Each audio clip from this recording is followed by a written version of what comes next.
بسم اللہ الرحمن الرحیم. چاہیے اپنے مہمانوں کا اکرام کیا کرے. تو یہ جماعت میں آنے والے یہ تو اللہ اور اس کے رسول کے مہمان ہوتے ہیں، ان کا تو اور زیادہ اکرام ہوتا ہے. آپ سب حضرات جانتے ہیں ان کا کیا اکرام ہوتا ہے. ان کا اکرام یہ تو اپنا کھاتے پکاتے ہیں، مفت میں دین کی باتیں سناتے ہیں، ہر نماز کے بعد چھوٹی سی محفل سے جاتے ہیں. ان کا اکرام یہ اس محفل میں شرکت فرمائیں، اور جس فکر میں یہ تشریف لائے ہیں اس فکر میں ان کے ساتھ شرکت کریں. یہ وہ کون سی فکر ہے؟ یہ حضور صلی اللہ علیہ وسلم والی فکر. اللہ کے پیارے حبیب ہمارے پیارے نبی حضرت محمد مصطفیٰ احمد مصطفیٰ سب کا صلی اللہ علیہ وآلہ وسلم کی کیا فکر تھی؟ میرا ہر امتی جہنم سے بچ کر جنت میں چلا جائے. اس فکر کو لے کر یہ کہاں سے یہ مختلف ملک کے صوبوں سے یہاں تشریف لائے ہیں آپ کی اس مسجد میں. تو ان کی اس فکر میں، بلکہ یہ فکر نبی جس کے سینے میں ہے وہ جہاں بھی رہے وہ مدینے میں. فکر نبی اگر سینے میں نہیں تو مدینے میں رہ کے بھی مدینے میں نہیں. تو فکر نبی اللہ کو بڑی پسند ہے. ایک ہے ذکر رسول، اس پر اللہ خوش ہو کر ایک درود پڑھنے پر اللہ تعالیٰ کتنی رحمتیں نازل فرماتے ہیں، گناہ معاف فرماتے ہیں، درجے بلند فرماتے ہیں. اللہ تعالیٰ قیامت کے دن اپنے پیارے حبیب صلی اللہ علیہ وسلم کی شفاعت نصیب فرمائیں گے. اللہ تعالیٰ اپنے پیارے حبیب صلی اللہ علیہ وسلم کے پڑوس میں جنت الفردوس میں اس کو زیادہ اعلیٰ ٹھکانہ عطا فرمائیں گے جو زیادہ درود پاک پڑھنے والا ہو. تو ذکر رسول پر ہے جی اللہ تعالیٰ خوش ہو کر اتنے بڑے بڑے انعامات دیتے ہیں. جو فکر رسول اپنائے گا اس کو اللہ خوش ہو کر اور زیادہ بڑے بڑے انعامات عطا فرمائیں. اللہ تعالیٰ ہم سب کو توفیق عطا فرمائے ہم ذکر رسول بھی کریں اور ساتھ ساتھ فکر رسول بھی کریں. تو فکر رسول ہے جی یہ ہمارے اندر اجاگر کرنے کے لیے یہ اللہ کے پیارے مہمان تشریف لاتے ہیں. تو بھائی ان کے ساتھ بیٹھیں گے اور یہ بظاہر نظر آتے ہیں اپنا کوئی سودا بیچنے ہیں، بظاہر یہ محسوس ہوتا ہے ان کا اپنا کوئی کام ہے جس میں ان کے ساتھ ہم اگر تعاون کریں گے تو ہمارا ان پر بڑا احسان ہوگا. نہیں بھائی نہیں، یہ آپ کے کام میں معاونت کے لیے یہاں تشریف لائے ہیں.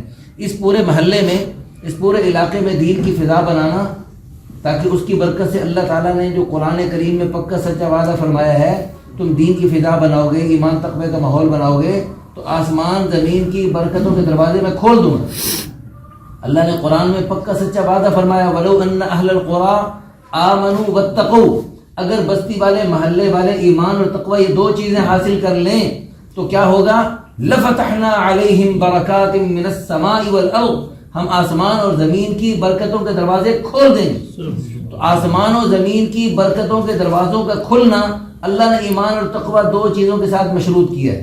تو ایمان تقوی ہمارے محلے کے مردوں میں، عورتوں میں، بچوں میں، بوڑھوں میں خود بخود آئے گا یا محنت کوشش سے آئے گا؟ وہ محنت کوشش کس مخلوق کے ذمے ہے؟ اس کے لیے کوئی نیا نبی آئے گا، کوئی صحابہ کرام آئیں گے اور کوئی جنات آئیں گے، کوئی فرشتے آئیں گے، امریکہ روس چین جاپان والے آئیں گے. وہ ہمارے یہاں ایمان تقوی کا ماحول بنائیں گے. وہ ایمان تقوی کا ماحول کس نے بنانا ہے؟ ہم نے بنانا ہے.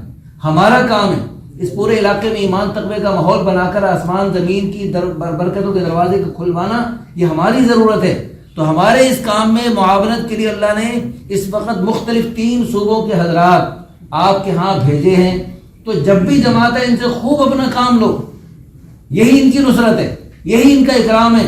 آپ ان کو رنگ برنگے کھانے کھلاؤ، ان سے اس سے زیادہ خوشی نہیں ہوگی جتنی خوشی اس سے ہوگی کہ آپ ان کو ٹائم دو، ان کو گشتیں کراؤ، ان کو ملاقاتیں کرواؤ، دوستوں سے لا کر ان سے ملواؤ، ان کو لے جا کر دوستوں سے ملواؤ. اس نقل و حرکت کی برکت سے آپ کی ان گلیوں میں بڑے بڑے قیمتی ہیرے پڑے جو بیچارے کسی غفلت میں خواب غفلت میں پڑے ہیں. ان کو پیار محبت سے یہ الحمدللہ یہ اللہ کے راستے میں بڑی قربانی سے نکلتے ہیں. اپنا گھر بار، کاروبار، رشتہ دار چھوڑ چھاڑ کے اللہ کے گھر سے ایک گھر سے دوسرے گھر ہے جی جماعتوں کی شکل میں پھرتے ہیں.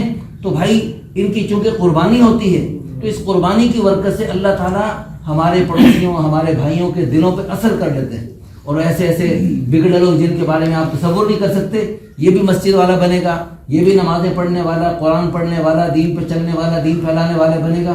آپ سوچ بھی نہیں سکتے، لیکن الحمدللہ ہو سکتا ہے وہ آپ سے بھی کتنا نیکی میں آگے بڑھ جائے. لیکن جتنا بھی وہ نیکی میں آگے بڑھے گا چونکہ ذریعہ آپ بنے اس کا ثواب بھی اللہ آپ کو عطا فرمائے. تو یہ آپ کی ایک فیکٹری لگ گئی، ایک کارخانہ بن گیا.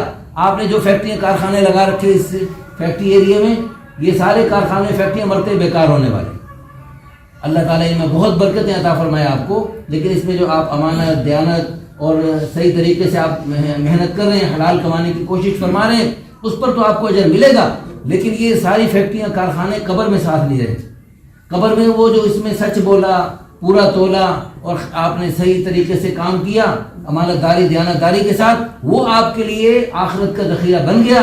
باقی فیکٹری یہیں کی یہیں کھڑی رہ گئی ہے جی. یہ ملک، مال، سونے چاندی، عہدے، جائیدادیں، ڈگریاں، یہ فیکٹریاں، کارخانے، یہ یہیں پڑے کھڑے رہ جائیں گے اور قبر میں خالی ہاتھ. لیکن یہ جو فیکٹری تبلیغ والے آپ سے لگوا رہے ہیں، یہ جو فیکٹری آپ سے تبلیغ والے لگوا رہے ہیں، نیکیوں کی فیکٹریاں لگوا رہے ہیں، فیکٹریوں سے فیکٹریاں لگیں گی، کارخانوں سے کارخانے چلیں گے، قیامت تک سارے آپ کے کھاتے میں یوں لکھے جاتے رہے جیسے آپ نے خود چلائے ہو. تو یہ وہ تجارت ہے جو مرنے کے بعد بھی کام آنے والی. ایک ہے وہ تجارت جو مرتے ٹھپ اس کا حساب دینا پڑے، ایک ہے وہ تجارت جو مرنے کے بعد بھی چلے اور قیامت تک سلسلے چلیں، چراغ سے چراغ جلیں،